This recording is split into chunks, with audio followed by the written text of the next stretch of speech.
Assalamualaikum warahmatullahi wabarakatuh. Hai teman-teman, perkenalkan nama saya Anissa Luciana, Prodi Perbankan Syariah kelompok 1 semester 5. Oke, di sini saya akan memaparkan materi mengenai ruang lingkup dari BMT. Mengapa saya memilih materi ini? Karena menurut saya materi ini cukup menjelaskan mengenai apa itu BMT serta mengapa kita khususnya umat muslim harus memilih BMT. Baiklah, langsung saja untuk merefresh ingatan teman-teman sekalian yang telah mengetahui BMT ataupun masyarakat awam yang masih asing, apa sih itu BMT? Nah, pengertian Baitul Mal wa Tamwil atau BMT merupakan kependekan dari Baitul Mal wa Tamwil atau dapat ditulis dengan Baitul Mal secara harfiah atau lughawi. Baitul Mal ini berarti rumah dana dan Baitul Tamwil yang berarti rumah usaha. Baitul Mal dikembangkan berdasarkan perkembangannya, yakni dari masa Nabi sampai masa abad pertengahan perkembangan Islam, di mana Baitul Mal berfungsi untuk mengumpulkan sekaligus mentasyafurkan dana sosial, sedangkan Baitul Tamwil merupakan lembaga bisnis, organisasi bisnis yang juga berperan sosial. Peran sosial BMT terlihat dari definisi Baitul Mal, sedangkan peran bisnis BMT terlihat dari definisi Baitul Tamwil.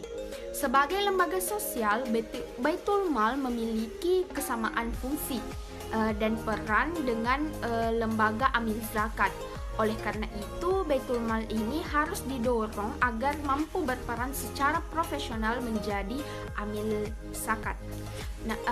Menjadi amil zakat yang mapan nantinya. Fungsi tersebut paling tidak meliputi upaya pengumpulan dana zakat, infak, syadakoh, wakaf, dan lembaga keuangan mikro yang beroperasi dengan prinsip bagi hasil, menumbuh kembangkan usaha mikro dalam rangka mengangkat derajat dan martabat serta membela kepentingan kaum fakir.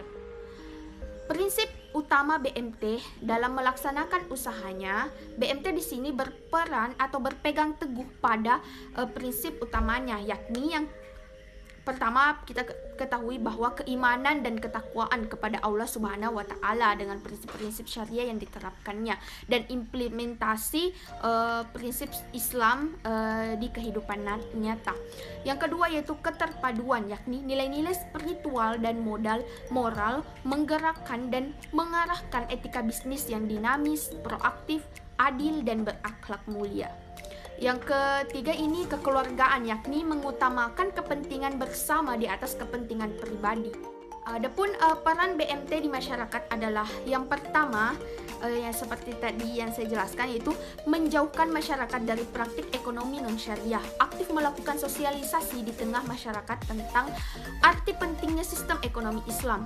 Hal ini biasa dilakukan dengan pelatihan-pelatihan mengenai cara transaksi secara Islam. Misalnya dilarang mengurangi timbangan, bukti transaksi jujur terhadap konsumen, dan sebagainya. Kemudian selanjutnya itu melepas ketergantungan pada rentenir. Nah, masyarakat yang masih tergantung pada rentenir ini disebabkan karena rentenir mampu memenuhi keinginan masyarakat dalam memenuhi dana dengan segera atau dengan cepat. Maka BMT hadir atau BMT di sini harus melayani masyarakat dengan baik. Misalnya, tersedia dana setiap saat, birokrasi yang sederhana, dan sebagainya. Selanjutnya adalah melakukan pembinaan pendanaan usaha kecil. BMT harus bersikap aktif dalam menjalankan fungsi sebagai lembaga keuangan mikro.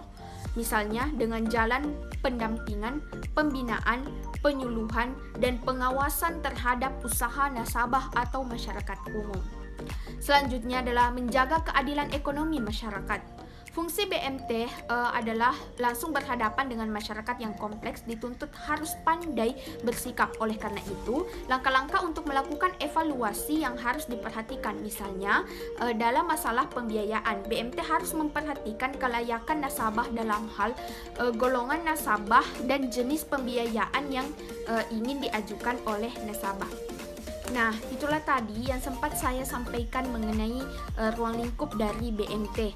Jadi, di sini BMT itu hadir sebagai lembaga keuangan dengan prinsip syariah untuk guna meningkatkan keimanan seorang muslim atau nasabah dengan prinsip Islami serta prinsip kekeluargaan kemanusiaan yaitu Pancasila Undang-Undang Dasar.